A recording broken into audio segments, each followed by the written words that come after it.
Hello, my name is Logan and this is my VR project. So my project was inspired by the fear of public speaking, which is an obstacle that many people struggle with. So my goal was to design an application that would simulate the presentation environment to help people practice and improve. So in my project, I used generative AI and Unity. So to begin, the generative AI, like ChatGPT, was used to grade the user's public speaking skills, while the Unity's VR toolset was to make the experience more immersive. So here are my two coding examples. So for the first one, this was to communicate with Flash servers using the Unity networking web request to send the transcript. So first we created the Unity web request, then we converted the transcript into JSON.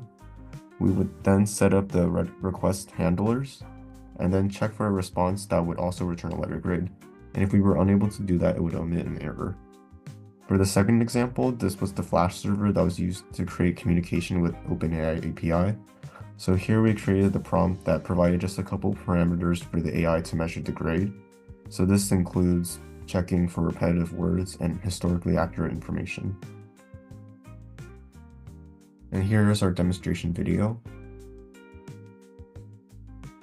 So the presenter is giving a presentation on World War II.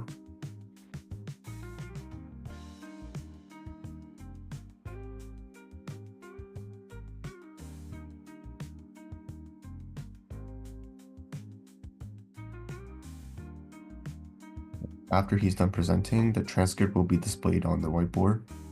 And on the right side, there will be a monitor that would show the feedback and the letter grade.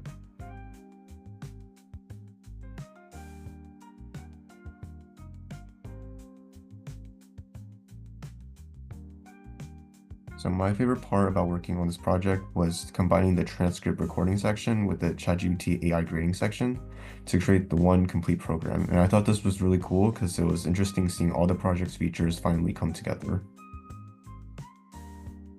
If we were to continue working on this project, I would add a way to grade the user's expression, a way to detect eye contact, and a more advanced AI transcript recorder. So here's our itch.io page where you can find the entire project, and thank you for listening.